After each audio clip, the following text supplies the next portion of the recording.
کسی بہترین اردو داں کا جملہ نہیں، بلکہ یہ اللہ کا قرآن ہے۔ فرمایا مشکل میں تم ہو تو گراں میرے محبوب پہ گزرتا ہے۔ حضور تو جلدی کرتے ہیں تمہاری بھلائی چاہنے میں، کیوں؟ رشتہ بڑا گہرا ہے۔ النبی اولیٰ بالمؤمنین من انفسہم، فرمایا یہ وہ محبوب ہیں جو تمہاری جانوں سے بھی تمہارے زیادہ قریب ہیں۔ رسول کائنات صلی اللہ تعالیٰ علیہ وآلہ وسلم امت کے حق میں نرم دل رکھتے، نرم۔ لوگ سمجھتے ہیں شاید کسی کا بھلا یہ ہوتا ہے اس کو 4 پیسے دے دیے جائیں، شاید اس کا بھلا یہ ہے کہ اسے نوکری پہ لگوا دیا جائے، شاید بھلا یہ ہے کہ اس شخص کو اگر کسی وہ مشکل میں آ گیا ہے تھانے کچہری کے معاملے میں تو وہاں اس کو سہولت دلا دی جائے، آسانی کر دی جائے، کسی کو مضبوط کر دیا جائے، تو یہ اس کے ساتھ بھلائی ہے۔ میرے رسول پاک صلی اللہ تعالیٰ علیہ وسلم نے بتایا کہ میں نہ مکارم اخلاق کی تکمیل کے لیے آیا ہوں، میں تمہارا وہ نفع کرنے آیا ہوں کہ تمہارا دل ساری جگہوں سے ہٹا کے رب رسول کی طرف مائل کرنا ہے، تمہاری طبیعتوں کے اندر جو سختی ہے اسے نرمی میں بدلنا ہے، تمہارے مزاجوں کے اندر جو بے لگام خواہشات ہیں انہیں شریعت اسلامیہ کی پابندی کی لگام دینی ہے۔ حضور سید عالم علیہ السلام نے لوگوں کی اصلاح کا جو دیکھیں نا، اگر کسی گھر میں بگڑے بچے سنور جائے نا تو روٹی تھوڑی بھی ہو تو گزارا ہو جاتا ہے، اگر گھر والے اخلاقاً اتنے اعلیٰ ہوں، ایک دوسرے سے پیار کرتے ہوں تو تھوڑے پیسوں پر بھی وقت گزر جاتا ہے۔ رسول پاک کا دل دھڑکتا تھا، کس لیے؟ صرف اس لیے نہیں کہ لوگوں کو نوکریاں مل جائیں، مال مل جائے، لوگ جو ہیں ان کے گھر کشادہ ہو جائیں، بلکہ حضور کا دل دھڑکتا تھا کہ لوگ دوزخ سے بچ جائیں، جنت کی طرف ان کا سفر ہو جائے، ان کے دلوں سے حسد کو، تکبر کو، غرور کو، انا کو، خود پسندی کو، عجب کو نکال دیا جائے۔ یتلو علیکم آیاتنا ویزکیکم، ان کا تزکیہ کر دیا جائے، دل صاف کر دیے جائیں۔ رسول پاک صلی اللہ علیہ وسلم احساس کے ساتھ جاتے ہیں۔ ہمارے ہاں نا تبلیغ ہوتی ہے لیکن اس میں درد نہیں ہوتا، الا ماشاء اللہ، اچھے لوگوں کی بات نہیں کرتا۔ لو میرے جیسے آدمی نے تقریر کرنی ہے، گھنٹہ گزارنا ہی ہے، تو پھر بعض اوقات نفس کی خواہشیں غالب ہوتی ہیں تو وہ اصلاح سے زیادہ شوق داد لینے کا غالب آ جاتا ہے۔ وہ آپ کو پتہ ہے نا، وہ ہمارے ہاں پھر وہ نقیب محفل بیچارہ کبھی بھاگ کے ادھر چلا جاتا ہے، کبھی بھاگ کے ادھر آتا ہے، کہتا ہے میں نے جملہ دینا ہے۔ اب وہ ایسے لگتا ہے جملہ نہیں دینے لگا، کوئی ایٹم بم دینے لگا ہے، جس میں اتنی اسے پریشانی، ایک جملہ کہنے لگا، سنبھال کے رکھنا، ضائع نہ کرنا، یہ نہ کرنا۔ وہ تو جملہ رہنے دے، تو آیت دے ہمیں کوئی قرآن پاک کی، تو ہمیں کوئی حدیث پاک سنا، تو اس حدیثی بات کر، یہ تو مطلب۔ اور پھر وہ داد کا اتنا شوق کہ جب تک سارے ہاتھ نہ کڑھیں، جب تک شمال جنوب والے نہ بول پڑیں تب تک بات نہیں ہوگی۔ یہ کیسی بات ہوئی؟ اصلاح کے اندر تو آپ کا درد آپ کی زبان سے زیادہ اثر رکھتا ہے۔ اقبال کہنے لگے کہ بات جو دل سے نکلتی ہے اثر رکھتی ہے، پر تو نہیں، پر طاقت پرواز مگر رکھتی ہے۔ وہ تو اڑتی ہے، وہ تو اس کی تو پذیرائی ہوتی ہے اگر بات دل سے نکل رہی ہے تو۔ عزیز بھائی یاد رکھیے گا، حضور سید عالم علیہ السلام درد دل کے ساتھ دعوت دیتے لوگوں۔ 10 دن حضور نے طائف میں قیام کیا ہے، ایک بندے نے بھی کلمہ نہیں پڑھا، الٹا انہوں نے روڑے مارے، تکلیف دی۔ حضور واپس آ رہے ہیں، صحابی ساتھ ہیں، باغ میں بیٹھ گئے، اتنی صحت مبارک پر انہوں نے معاذ اللہ تعالیٰ سنگ باری کی کہ خون مبارک بہہ رہا ہے، فوراً عرض گزار ہوئے، یا رسول اللہ صلی اللہ علیہ وسلم آپ دعا کر دیں یہ تباہ ہو جائیں۔ فرشتہ بھی حاضر ہو گیا، حضور آپ دعا کریں یہ تباہ ہو جائیں۔ لیکن محبوب کے دل میں نرمی ہے نا امت کے لیے، اگرچہ یہ ساری امت دعوت ہے اس وقت، پر اس وقت بھی نرمی ہے۔ محبوب کریم علیہ السلام نے ہاتھ اٹھائے، صحابی کہتے ہیں میرے دل میں خیال آیا اب یہ تباہ ہو ہی، میری طرف دیکھیں جی، اب یہ تباہ ہو ہی جائیں گے، اب کوئی نہیں بچا سکتا انہیں تباہ ہونے سے۔ لیکن حضور نے کیا کہا اے اللہ انہیں ہدایت دے دے، انہیں پتہ ہی نہیں یہ کیا کر رہے ہیں۔ فوراً عرض کی یا رسول اللہ ایک نے بھی کلمہ نہیں پڑھا، ایک نے بھی کلمہ نہیں پڑھا۔ کبھی پتھر مارنے کے والے کے لیے بھی دل میں احساس ہوتا ہے، ہمیں تو کسی نے کچھ بھی نہیں کہا، کوئی گالی نہیں دی، کچھ نہیں کہا، پر ہم سخت کیوں ہیں بھلا؟ وہ ہمارے پیچھے نہیں چلتا ہاتھ باندھ کے، جی میں ہاں نہیں ملاتا، تو ہمارا دل اس کے لیے سخت ہے۔ دو ہی تو بندے ٹھیک ہے دنیا میں، ایک میں ٹھیک ہوں اور ایک جو میری ہاں میں ہاں ملائے پوری، وہ ٹھیک ہے۔ دونوں ہاتھ باندھ کے پیچھے چلے، تیسرے کو میں کیسے ٹھیک ہونے دیتا ہوں؟ میرا مزاج ہی نہیں، اللہ ماشاءاللہ ہماری طبیعت ہی نہیں ہوتی ایسی۔ خدا کے بندو، جب دل کشادہ ہوں، طبیعتیں کھلی ہوں، پھر اس طرح کا تھوڑی مزاج ہوتا ہے۔ کریم محبوب صلی اللہ علیہ وسلم سے عرض کی، حضور ایک نے بھی نہیں کلمہ پڑھا اور پھر بھی آپ کے دل میں اتنی وسعت ہے، آپ ہدایت کی دعا کر رہے ہیں، 10 دن لگائے ایک شخص بھی نہیں آ رہا۔ تو محبوب کیا فرمانے لگے؟ کریم فرمانے لگے، مجھے پتہ ہے انہوں نے تکلیف دی ہے، ایک نے بھی کلمہ نہیں پڑھا، جلدی نہ پریشان ہو جایا کریں۔ کچھ لوگ جلدی کچے جملے بوئے، ساڈی قوم نہیں ٹھیک ہو سکتی جی، ایسمو لگتا کچھ نہیں ہو سکتا دی، یہ نہیں ٹھیک ہو سکتے، فلانے نہیں ٹھیک ہو سکتے۔ شکوہ ظلمت شب سے تو کہیں بہتر تھا، اپنے حصے کی کوئی شمع جلاتے جاتے۔ اللہ کے حبیب صلی اللہ علیہ وسلم سے عرض کی، یا رسول اللہ صلی اللہ علیہ وسلم ایک بھی نہیں مانا اور آپ نے پھر ہدایت کی دعا کی۔ تو یہ میرے محبوب کا امید کا طریقہ ہے۔ کریم فرمانے لگے، اگر آج یہ نہیں مانتے تو پھر بھی تباہی کی دعا نہیں کرنی، یہ نہیں مانتے تو ان کی آنے والی نسلیں مان جائیں گی، مان جائیں گے لوگ۔ اپنے دل میں جب آپ نرمی لے آتے، ہمارے نا سینکڑوں نوجوان گناہوں میں چلے گئے ایک ایک علاقے سے۔ جو آدمی گناہ میں مبتلا ہوتا ہے نا، وہ سخت تکلیف میں ہوتا ہے۔ انسان کو جو چیز سب سے زیادہ ستاتی ہے وہ اس کی اپنی غلطیاں ہوتی ہیں۔ حدیث میں فرمایا، ما حاک فی صدرک، کھٹکتا ہے سینے میں، چبھتا ہے گناہ۔ یہ تکلیف دہ معاملہ ہوتا ہے، تڑپتے ہیں لوگ، سسکتے ہیں، لیکن روایتی انداز سارا جب ہماری مجالس اور محافل میں ہو جاتا ہے، کوئی نہیں وقت دینے والا، پیار کرنے والا، تھپکی دینے والا، بازو تھام، کوئی نہیں۔ ایک تقریر وہ ہے جو میں آپ سے کرتا ہوں، بس ٹھیک ہے گھنٹہ گزارنا ہے، تو وہ بھی کئی میری طرح کے لوگ ہیں جو جمعرات کو فیصلہ کرتے ہیں سویرے کیا بیان کرنا ہے۔ حالانکہ میری طرح کے جو چھوٹے ہیں وہ ہفتے سے ہی تیاری شروع کر لیتے ہیں تاکہ کچھ غور فکر کر کے قوم کے سامنے رکھا جائے، ضروری۔ اب ایک تقریر میں آپ سے کرتا ہوں، سمجھانے کے لیے عرض کرتا ہوں۔ ایک تقریر ایسی ہے جو خطیب صاحب آپ سے کرتے ہیں، اور خدا نخواستہ اللہ تعالیٰ معاف کرے، صرف سمجھانے کے لیے، اگر ان کو پتہ چل جائے کہ ان کا بیٹا کسی غلطی میں مبتلا ہو گیا تو پھر بھی اسی طرح ہی داد و تحسین کے لیے لش پش کر کے تقریر ہوگی؟ نہیں، پھر یہ انداز نہیں ہوتا۔ پھر تو بچہ کو سامنے بٹھا کے باپ اپنی پگڑی اس کے پیروں میں رکھتا ہے، پھر تو ماں دوپٹہ پیروں میں رکھتی ہے، کہتی پتر میری کمائی نہ اجاڑ دینا، اور نہ پتہ چلا تو سگریٹ پینے لگ گیا، خدا خیر کرے، تیری مہربانی۔ سوتا نہیں، اس کا چہرہ پریشان ہے۔ اب بات آئی ہے نا، اب یہ وقت آیا تبلیغ کا، اصلاح کا۔ اسے منت کر کے سمجھایا، اس کو گزارش کی، اس نے کہا ابا جی غلطی ہو گئی تھی، آئندہ نہیں کرتا، پوری اس نے تسلی دی، پھر بھی نہیں سوتا۔ بچہ تو وعدہ کر کے چلا گیا، پھر بھی نہیں سویا۔ وہ اپنے کمرے میں چلا گیا اور اس نے مصلی بچھا لیا، کہا یا اللہ یہ میری عمر کی کمائی ہے، مالک اسے ہدایت دے دے۔ او بھائی، جب تو اس انداز میں ملت کے ہر بیٹے کی اصلاح کرنے لگے گا، اور اس سے مراد صرف خطیب واعظ ہی نہیں، حضور نے ہم سب کے ذمہ لگایا تھا بلغ عنی ولو آیا، ہم سب کی ذمہ داری ہے لوگوں کے لیے، لوگوں کو قائل کریں۔ مجھے بتاؤ، اپنی ذات کے حق میں قائل کرنا ہو تو کرتے ہیں کہ نہیں؟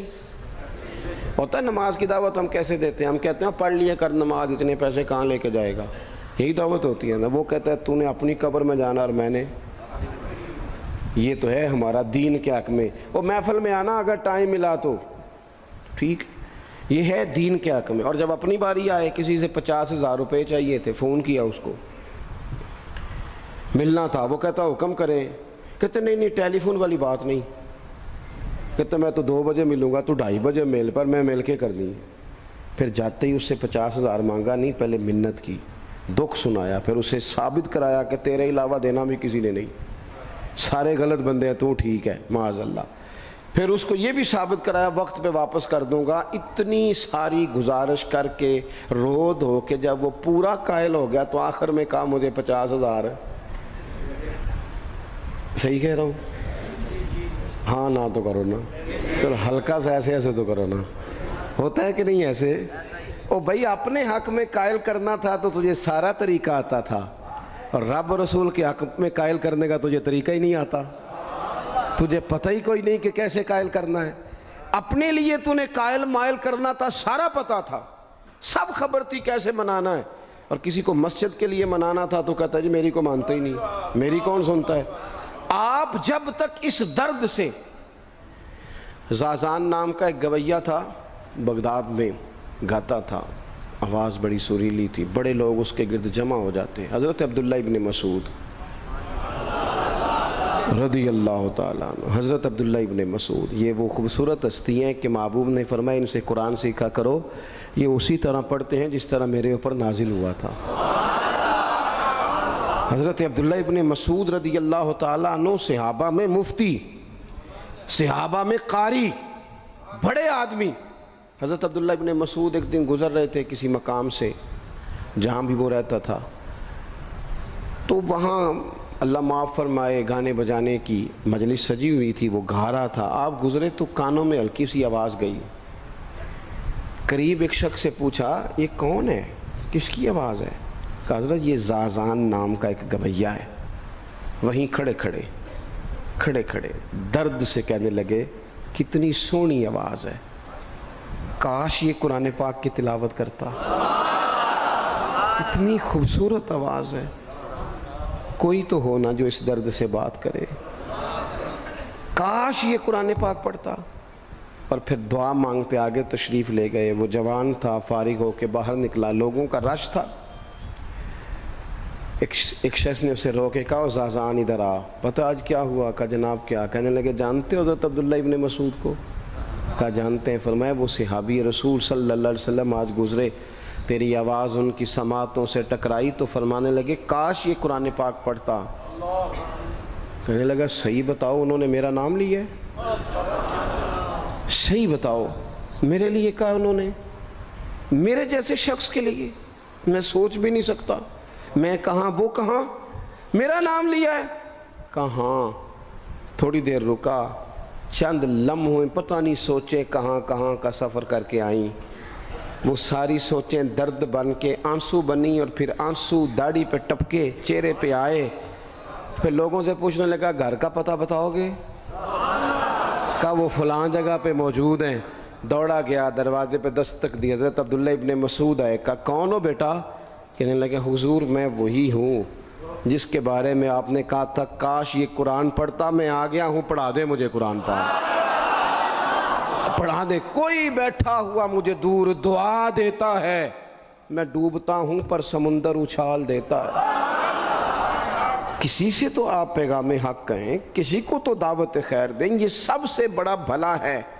اگر کسی بد اخلاق کو با اخلاق کر دو گے نا، اس کی بیوی سکون میں آ جائے گی، اس کی ماں آرام سے سونے لگے گی، اس کا باپ کہے گا وہ حد ہو گئی، میرا پتر ٹھیک ہو گیا ہے، تمیز سے بات کرنے لگا ہے۔ بچے پریشان ہوتے ہیں، بچے، میں بیٹھا تھا کھانا کھا رہا تھا گھر میں، تو میرے گھر والے کہنے لگے مدرسے کا کوئی بچہ باہر ہے بڑا سخت رو رہا ہے۔ میں نے کہا بلاؤ، کسی استاد نے ڈانٹ دیا ہوگا، تو بچہ میرے پاس ہے تو اس کا وجود کانپ رہا تھا۔ میں نے کہا پتر کیا ہوا؟ کہنے لگا پیر صاحب وہ میری امی تھے ابو کار فیر پہ لڑ دینے، کرو فون آیا ہے۔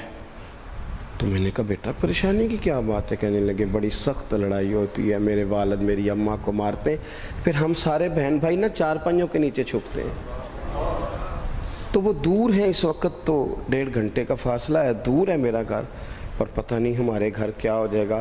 پیر صاحب آپ دعا مانگے نا، آپ دعا کریں نا، اس بچے کی کیفیت اور اس کے اوپر چھائی ہوئی آزمائش اور اس کے طبیعت میں اسے دیکھ کے میرے آنسو نکل گئے۔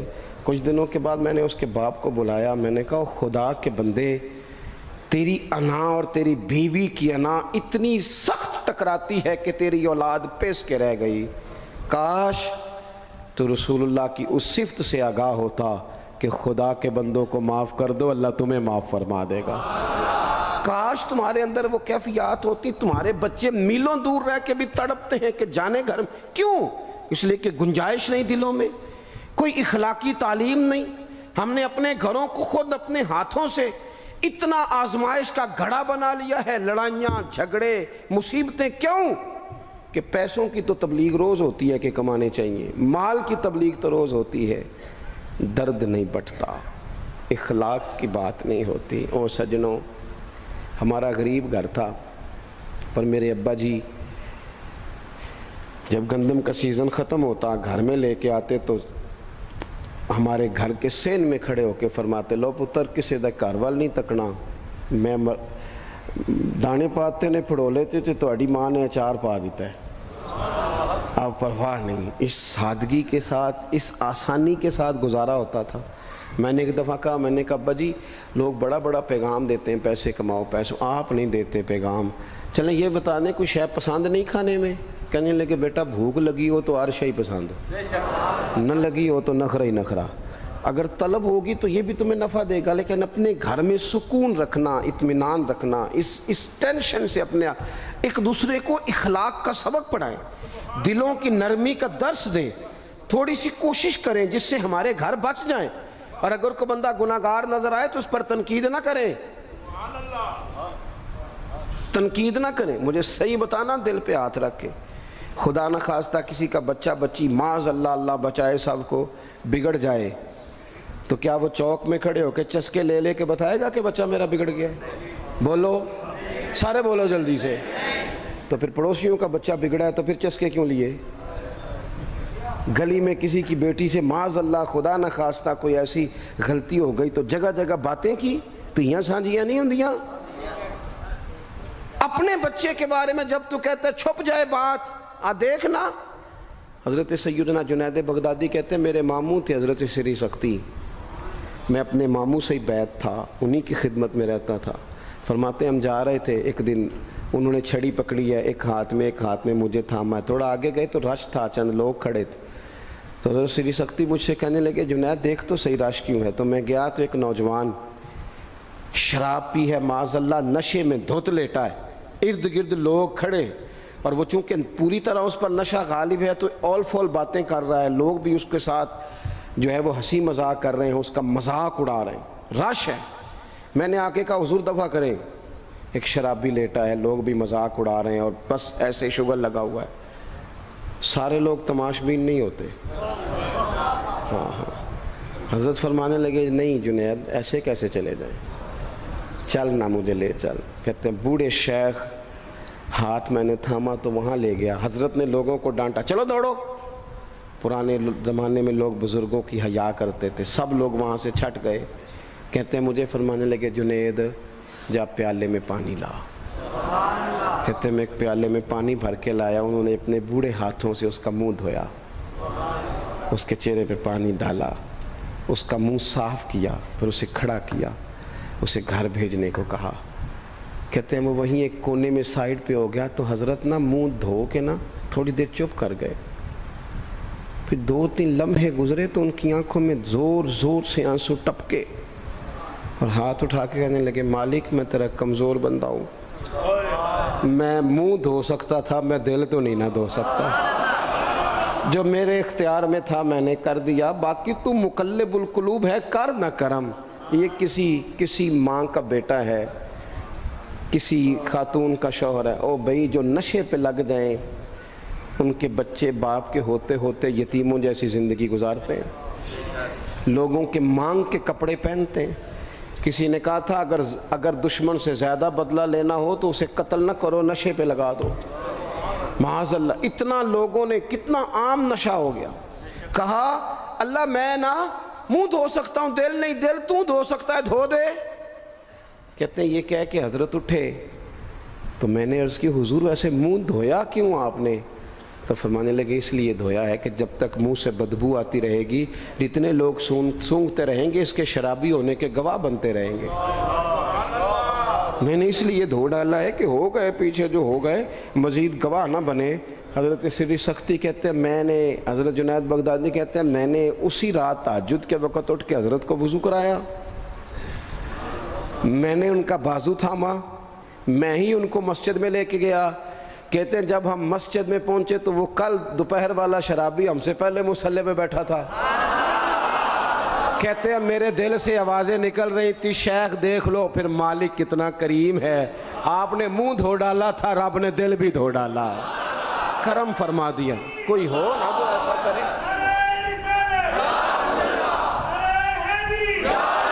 آؤ نا سنگیوں ملیں، ایک دوسرے کا منہ تو دھونا شروع کرے نا، آؤ نا ایک دوسرے کو یہاں تک تو ہم یہاں تک وضو کا پانی تو فراہم کریں نا، کچھ تو خیر تقسیم کرے۔ اخلاق کی تربیت میں دیکھتا ہوں ہمارے وطن میں اضطراب ہے، بے چینی ہے، اس طرح کا ماحول بنایا گیا ہے کہ لوگ ایک دوسرے کے حق میں سخت ہو گئے ہیں، مزاجوں میں تلخیاں ہیں، لڑتے جھگڑتے ناراض ہوتے لوگ، بگڑتے کوستے ڈانٹتے شکوے کرتے لوگ۔ شکوہ جو ہوتا ہے نا یہ بندے کو بے چین کر دیتا ہے، شکر بندے کو سکون میں مبتلا کرتا ہے۔ شکوے آزمائشیں اپنے دلوں میں وسعت لائیں، ایک دوسرے کو اصلاح کی طرف لائیں، ایک دوسرے کو پیغام دیں، ایک دوسرے کی تربیت کریں، تھوڑا سا حوصلہ، تھوڑا سا صبر، تھوڑی سی گنجائش اپنی طبیعتوں میں پیدا کریں۔ اپنے بچوں پر سب سے زیادہ نگرانی یہ کریں کہ ان کا اخلاقی معیار کیا ہے۔ اگر میں اور آپ خدا نہ خواستہ بچوں کو صرف یہ تربیت دیں گے نا کہ وہ پیسہ پیسہ پیسہ پیسہ، شادیاں بھی پیسے دیکھ کے کریں گے، تو یاد رکھنا پھر ایک دن وہ یہ بھی کہیں گے کہ ابا کاش تو کو ڈھابے کا کام کرتا تو آج ہمارے پاس بھی پیسے ہوتے۔ پھر باپ سے بھی پیسوں کا ہی مطالبہ ہوگا، پھر لوگ ماں باپ بھی پیسوں کے لیے چھوڑ کے چلے جاتے ہیں۔ پھر جب آپ نے تربیت جس چیز کی تھی تو نتیجہ بھی تو وہی برآمد ہوگا۔ یہ تو نہیں ہو سکتا کہ بندہ بیج کوئی اور لگائے اور درخت کوئی اور نکلے، یہ ہو نہیں سکتا۔ اگر ہم اپنے باپ سے روز جھگڑا کریں گے 5 مرلے کے لیے تو یاد رکھنا پھر ہمارا بیٹا 1.5 مرلے کے لیے بھی جھگڑا کرے گا، پھر معاملہ اس طرح کا مرتب ہوگا۔ ایک دوسرے کو اخلاقی پیغام دینا ضروری ہے۔ آخری بات آپ کی خدمت میں یہ عرض کرنی ہے اور یہ میری خواہش ہے کہ آپ اس پر زیادہ توجہ کریں گے انشاءاللہ۔ آپ سارے ویڈیو بنائیں، مجھے کوئی اعتراض نہیں، پر مہربانی کریں دیکھیں تو میری طرف نہ۔ جب آپ لائیو چلاتے ہیں تو پھر اسی کو دیکھتے ہیں، وہ پھر کہتا ہے کہ یہ کمنٹس آ گیا تو دوسرا آ گیا۔ اللہ کرے میری بات آپ کے دل میں اتر جائے، آپ تھوڑی سی توجہ کریں، میں کیا عرض کرنا چاہتا ہوں، غور کریں میرے بھائی۔ ملک میں نا مہنگائی تیزی سے عروج پکڑ گئی ہے، اور مہنگائی جب ہوتی ہے نا تو امیروں نے تو مال بیچنا ہوتا ہے تو ان کا دگنا ہو گیا تو وہ تو اور امیر ہو گئے، تو غریبوں کے لیے مشکلات بڑھ گئی ہیں۔ جو طبقات بیچارے تنخواہ دار تھے، کمزور تھے، میری طرف دیکھیں جناب، وہ اور کمزور ہو گئے۔ ہمیں زیادہ تو نہیں لیکن اتنا ضرور کرنا چاہیے۔ یہ قرآن پاک دے دیں جی، جی مجھے دے دیں، لے لیا تشریف رکھیں آپ۔ عزیز بھائی تھوڑا سا نا، زیادہ نہیں، 3 لوگ مل کے ایک غریب آدمی کا خیال تو رکھ ہی سکتے ہیں نا، لیکن غریبوں سے بھی عرض کروں گا سہارا بندوں کو نہیں بنایا کرتے، سہارا رب رسول کو بنایا کرتے۔ کسی سے تھوڑی سی مدد لینا تو ٹھیک ہے، چلو آگے جانے کے لیے تھوڑا سا سہارا لے لیں کہ اب مشکل ہے تو یہ کراس نہیں ہو رہا رستہ، تھوڑا سا سہارا تو لے لیں۔ لیکن جو لوگ مستقل سہاروں پہ آ جاتے ہیں ان کا تو پھر اپنی طاقت ہی ساری ختم ہو جاتی ہے۔ گردن کو جھکا دیتا ہے خیرات کا پتھر، جہاں میں مانگنے والوں کے سر کبھی اونچے نہیں ہوتے۔ تھوڑی سی ہم نے ایک دوسرے کی مدد کرنی ہے۔ جو لوگ زیادہ مالدار ہیں ان سے میری گزارش ہے کہ تھوڑے سے خرچے کم کر لیں، اپنے ہاتھوں سے تقسیم کریں۔ یہ چھوڑ دیں کہ وہ میرے چچا کے جو بیٹے ہیں وہ میرے ساتھ اچھا سلوک نہیں کرتے، وہ فلانے ہیں، وہ ان کا سلوک اگر وہ کریں گے تو اللہ سے اجر لیں گے۔ آپ اگر ان کو محسوس کرتے ہیں نا وہ غریب ہیں، ماموں کے بیٹے، چچا کے بیٹے، گلی والے، محلے والے، تو تھوڑا تھوڑا کر کے اپنے بھائیوں کی مدد کرنی شروع کریں۔ دیکھو عید پہ کپڑے تھوڑے لے لو نا، ویسے بھی سوٹ کی ضرورت تو صرف عید پڑھنے کے لیے، بعد میں تو کپڑے بدل کے گوشت کرتے ہیں، تو بچے ویسے سوئے رہتے ہیں سارا دن۔ تھوڑی سی نا